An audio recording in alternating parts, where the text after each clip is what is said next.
எல்லாருக்கும் வணக்கம். மீண்டும் மெய்ப்பொருள் காண்க தளத்திற்கு எல்லாரையும் நான் வரவேற்கிறேங்க. ஃபர்ஸ்ட் நம்ம டெவலப்மெண்ட்ஸ் அப்டேட்ஸை பார்த்துருவோம்.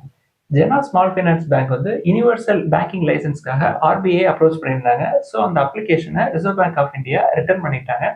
ஜெனா ஸ்மால் ஃபைனான்ஸ் பேங்க் என்ன விளக்கம் கொடுத்துருக்காங்க அப்படின்னா, ஆர்பிஐயோடைய கிரிட்டீரியா மீட் பண்ணாதனால ரிட்டர்ன் ஆயிருக்கு அப்ளிகேஷன் அப்படின்னு சொல்லியிருக்காங்க.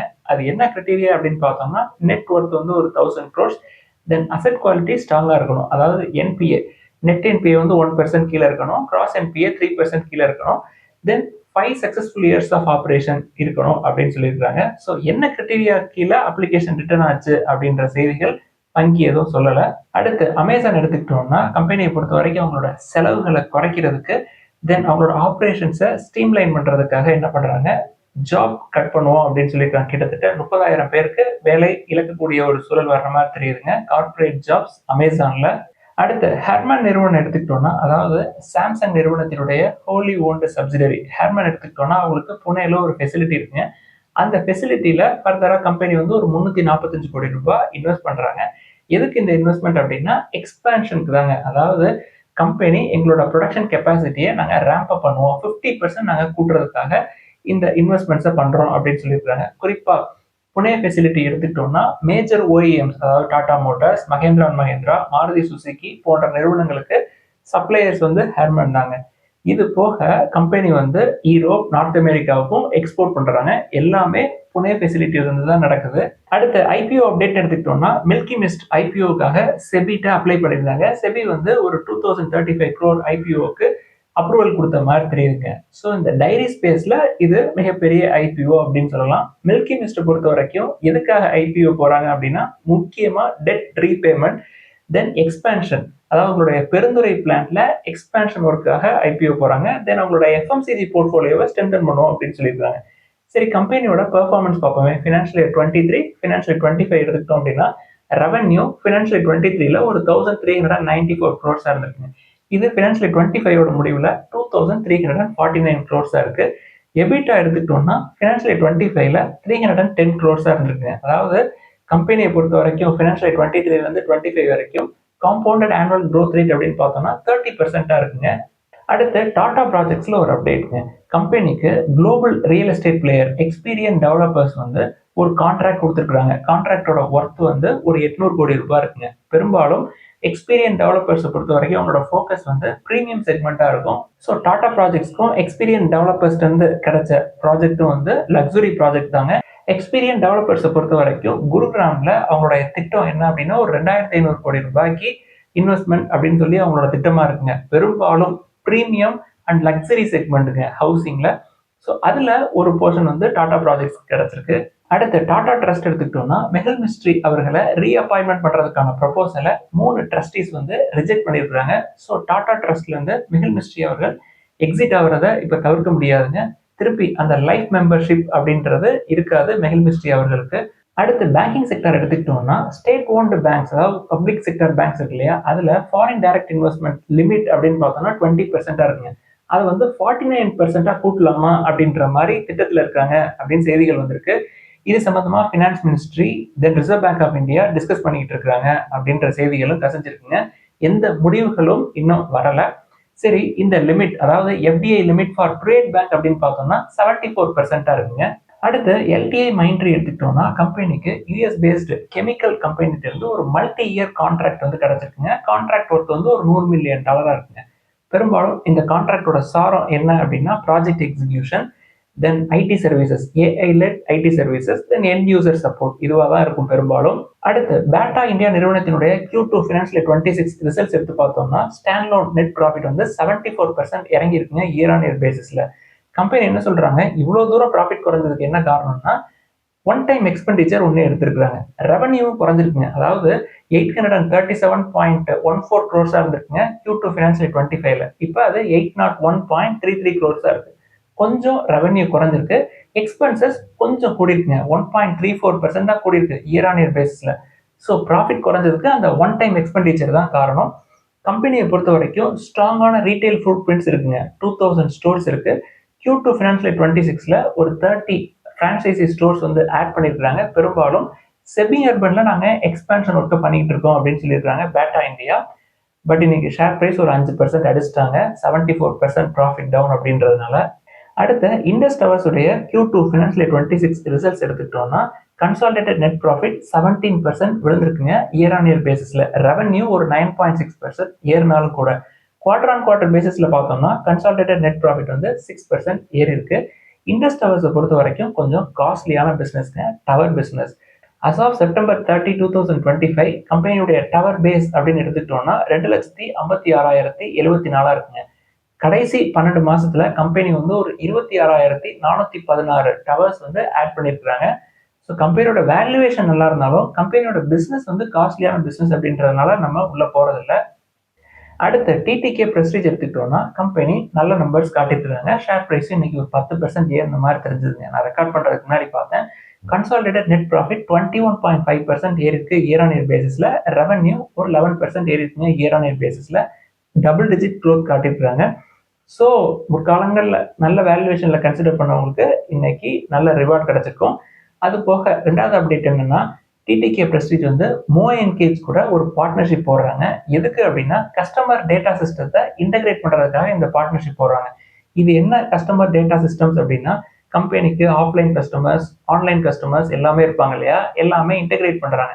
இவங்கள்ட்ட இருந்து என்னங்க எடுப்பாங்க, கஸ்டமர்ஸோடைய ஃபீட்பேக்கு, தென் கஸ்டமர்ஸோடைய பிஹேவியர்ஸ் டச் பாயிண்ட்ஸ்ல எப்படி இருக்கு, அவங்களுடைய தேர்வு விருப்பம் எப்படி இருக்கு அப்படின்றத தெரிஞ்சுக்கிறதுக்காக இந்த பார்ட்னர்ஷிப் போடுறாங்க மோஎன்கேஜ் கூட டிடிகே பிரஸ்டீஜ். அடுத்து பிஎன்பி ஹவுசிங் எடுத்துக்கிட்டோம்னா சூப்பரான நம்பர்ஸ் கொடுத்துருக்காங்க. நெட் ப்ராஃபிட் வந்து 24% ஏறி இருக்குங்க இயர் ஆன் இயர் பேசிஸ்ல. கம்பெனியுடைய கோர் இன்கம் நெட் இன்ட்ரெஸ்ட் இன்கமும் 14.4% ஏறி இருக்கு இயர் ஆன் இயர் பேசிஸ்ல. பிஎன்பி ஹவுசிங் ஃபைனான்ஸ் உடைய டிஸ்பர்ஸ்மெண்ட் அப்படின்னு பார்த்தோம்னா அவங்களோட எமர்ஜிங் மார்க்கெட் செக்மெண்ட்ல ஒரு 23% இயர் ஆன் இயர் க்ரோ ஆயிருக்காங்க. தென் அஃபோர்டபுள் செக்மெண்ட்ல 30.7% இயர் ஆன் இயர் க்ரோ ஆயிருக்காங்க. கம்பெனி வந்து க்ரோத் கைடன்ஸ் கொடுத்துருக்காங்க ஃபினான்ஷியல் 26க்கு. அதாவது நாங்கள் 17 to 18% க்ரோ ஆகும் ஃபினான்ஷியல் 26ல அப்படின்னு கொடுத்துருக்காங்க. நம்ம நீண்ட நாட்களாக சொல்லிட்டு இருக்கோங்க பிஎன்பி ஹவுசிங் ஃபைனான்ஸ் நல்ல வேல்யூவேஷன்ல தான் இருக்கு அப்படின்னு சொல்லிட்டு. அடுத்து டாடா இன்வெஸ்ட்மெண்ட் கார்பரேஷனுடைய Q2 ஃபினான்ஷியல் 26 ரிசல்ட்ஸ் எடுத்துக்கிட்டோம்னா ரெவன்யூ ஒரு 8.5% ஏறி இருக்குங்க இயர் ஆன் இயர் பேசிஸ்ல. நெட் ப்ராஃபிட் வந்து 19% ஏறி இருக்கு இயர் ஆன் இயர் பேசிஸ்ல.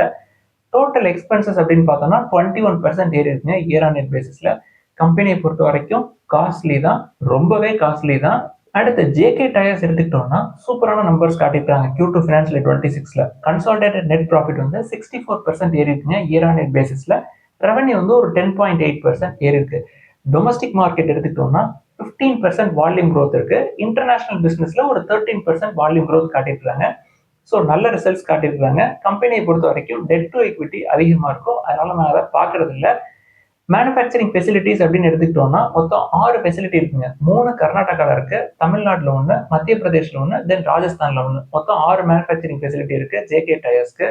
அடுத்த சுப்ரீம் இண்டஸ்ட்ரீஸ் உடைய Q2 ஃபினான்ஷியல் 26 ரிசல்ட்ஸ் எடுத்துக்கிட்டோம்னா ரொம்ப டாப்பா இல்லைங்க. நெட் ப்ராஃபிட் கன்சாலிடேட்டட் பேசிஸ்ல 20.3% இறங்கி இருக்குங்க year on year. Quarter on quarter பார்த்தோம்னாலும் ஒரு 18.6% இறங்கி இருக்கு. அதே மாதிரி கம்பெனியோட டோட்டல் இன்கம் எடுத்துக்கிட்டோம்னா 5.5% இறங்கி இருக்கு இயர் ஆன் இயர் பேசிஸ்ல. தென் குவார்டர் ஆன் குவார்டர் பேசிஸ்ல ஒரு 8.2% இறங்கி இருக்குங்க. நல்ல ரிசல்ட்ஸ் கிடையாது, ஆனாலும் வேல்யூவேஷன் ஜாஸ்தி தான். ஸோ நல்ல ரிசல்ட்ஸ் காட்டலைன்னா மார்க்கெட் அதுக்கு ரியாக்ட் பண்ணும், ஸோ இறங்குறதுக்கு வாய்ப்புகள் இருக்கும். கம்பெனியை பொறுத்த வரைக்கும் என்னென்ன பிஸ்னஸ் அப்படின்னு பார்த்தோம்னா பேக்கேஜிங், தென் கன்சியூமர் ப்ராடக்ட்ஸ், கன்ஸ்ட்ரக்ஷன் மெட்டீரியல்ஸ், தென் இண்டஸ்ட்ரியல் காம்போனன்ட்ஸ். இதுதான் வந்து அவங்களுடைய செக்மெண்ட். அடுத்து தமிழ்நாடு மெர்கன்டைல் பேங்கோட Q2 ஃபினான்ஷியல் 26 ரிசல்ட்ஸ் எடுத்துக்கிட்டோம்னா ரொம்ப அருமையான ரிசல்ட்ஸும் கிடையாதுங்க, ரொம்ப மோசமான ரிசல்ட்ஸும் கிடையாதுங்க. சாலிடான நம்பர்ஸ். நெட் ப்ராஃபிட் வந்து 4.7% ஏறி இருக்குங்க இயர் ஆன் இயர் பேசிஸ்ல. H1 ஃபினான்ஷியல் 26 எடுத்துக்கிட்டோம்னா 5.4%ல க்ரோ ஆயிருக்காங்க H1 ஃபினான்ஷியல் 25 கம்பேர் பண்றப்ப. ஸோ Q2 ஃபினான்ஷியல் 26ல அவங்களோட ப்ராஃபிட் அப்படின்றது ஹையஸ்ட் எவர் குவார்டர்லி ப்ராஃபிட் அப்படின்னு சொல்றாங்க. தென் கம்பெனியோடைய core income business income net interest income எடுத்துக்கிட்டோம்னா 0.2% தாங்க க்ரோ ஆயிருக்கு இயர் ஆன் இயர் பேசிஸ்ல. பட் தமிழ்நாடு மெர்கன்டைல் பேங்க்ல எனக்கு பிடிச்ச விஷயம் என்ன அப்படின்னா அசெட் குவாலிட்டி தாங்க. ஸோ நெட் என்பிஏ 0.26% தாங்க இருக்கு இந்த குவார்டரோட முடிவில். போன வருஷம் அதாவது Q2 ஃபினான்ஷியல் 25 எடுத்துக்கிட்டோம்னா இது 0.46 இருந்திருக்கு. கம்பெனியோட நெட் ஒர்த் அப்படின்னு எடுத்துக்கிட்டோம்னா H1 ஃபினான்ஷியல் 25 கம்பேர் பண்றப்ப H1 ஃபினான்ஷியல் 26ல 12% ஏறி இருக்கு. டோட்டல் பிசினஸ் 11.4% ஏறி இருக்குங்க இயர் ஆன் இயர் பேசிஸ்ல. டெபாசிட்ஸ் 12.32% ஏறி இருக்கு இயர் ஆன் இயர் பேசிஸ்ல. ரொம்ப முக்கியமா நம்ம கவனிக்க வேண்டியது கம்பெனியுடைய புக் வேல்யூ 596.38 இருக்கு. நான் வாட்ச் பண்ற பேங்க்லயே கேபிட்டல் அடிக்வசி ரேஷியோ ரொம்ப ரொம்ப ஸ்ட்ராங்கா இருக்கிற பேங்க் வந்து தமிழ்நாடு மெர்கன்டைல் பேங்க் தாங்க. 30.96% இருக்கு. கம்பெனியோட ஃபோக்கஸ் எப்பொழுதும் போல ரீட்டைல், அக்ரி, எம்எஸ்எம்இ இதுல தான் வந்து ஃபோக்கஸ் பண்றாங்க. 94.59% ஆஃப் லோன் புக் வந்து ரேம்ல தான் இருக்கு. இது Q2 ஃபினான்ஷியல் இயர் 25ல 92.34% இருக்கு. என்னை பொறுத்த வரைக்கும் கம்பெனியோட பெர்ஃபார்மன்ஸ்ல எந்த குறைபாடுகளும் இருக்கிற மாதிரி தெரியல. புக் வேல்யூ ஒரு எக்ஸ்ட்ரீம்ல இருக்கு, ஷேர் பிரைஸ் இன்னொரு எக்ஸ்ட்ரீம்ல இருக்குங்க. இது ரெண்டுக்கும் நடுவில் இருக்கிற கேப் தான் வந்து நமக்கு ஷேர் ஹோல்டர்ஸ்க்கு சேஃப்டி, மார்ஜின் ஆஃப் சேஃப்டி அப்படின்னு சொல்லலாம். அடுத்து கோல்டு எடுத்துக்கிட்டோம்னா 22 கேரட் கோல்டு பெர் கிராம் 11,300ங்க. 150 ரூபாய் விலை இறங்கியிருக்கு. அடுத்து இன்னைக்கு கேள்விகளுக்குள்ள போயிடலாங்க. ஃபர்ஸ்ட் HDB ஃபினான்ஷியல் சர்வீசஸ் பத்தி ஒரு நண்பர் வந்து எழுதியிருக்கிறாரு. சார் நம்ம வந்து கொஞ்சம் கொஞ்சமா உள்ள போக ஆரம்பிக்கலாமா அப்படின்னு சொல்லி கேட்டிருக்காங்க. ஆரம்பிக்கிற வேல்யூவேஷன்லேயே அது இல்லைங்க. இங்க இருந்து இன்னும் 50% கீழே போகணுங்க. அப்பதான் நம்ம ஆரம்பிக்கலாம். அதே மாதிரிதாங்க டாடா கேபிட்டலும். தென் 250க்கு கீழே நம்மளுக்கு ஏதாவது கன்சிடர் பண்றதுக்கு இருக்கா அப்படின்னு சொல்லி கேட்குறாங்க. IDFC first bank, south Indian bank இது எல்லாமே வந்து 100 கீழே தான் இருக்கும். தென் விப்ரோ எடுத்துக்கிட்டீங்கனாலும் 250க்கு கீழே தான் இருக்கும். தென் பிஜி இன்விட் எடுத்துக்கிட்டீங்கனாலும் 100 கீழே தான் இருக்கும். தென் கோல்டு எடுத்துக்கிட்டீங்கன்னா டாடா கோல்டை கன்சிடர் பண்ணோம் அப்படின்னா 15 ரூபாய்க்கு கீழே தான் இருக்கும். அதர் ஐசிஐசிஐ ப்ரூடென்ஷியல் அது மாதிரி வேற கோல்டு ETF பார்க்கணும் அப்படின்னா அது 100 ருபீஸ்க்கு கீழே தான் இருக்கும். விப்ரோவை தவிர இப்போ நம்ம டிஸ்கஸ் பண்ணது எல்லாமே வந்து எலிவேட்டட் லெவல்ல இருக்குங்க. எப்பப்பெல்லாம் கீழே வருதோ அப்பப்பெல்லாம் 1, 2ன்னு பார்க்கலாம். அடுத்து கேஸ்ட்ரால் இந்தியா, வேதந்தா, தென் நாட்கோ ஃபார்மா இது மூணுல லாங் டேர்முக்கு பெஸ்ட் எது சார் உங்களோட வியூ அப்படின்னு சொல்லி கேட்டிருக்காங்க.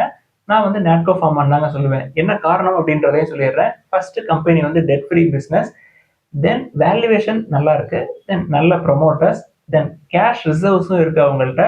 ஸோ நாட்கோ ஃபார்மா பெஸ்டா எனக்கு தெரியுதுங்க.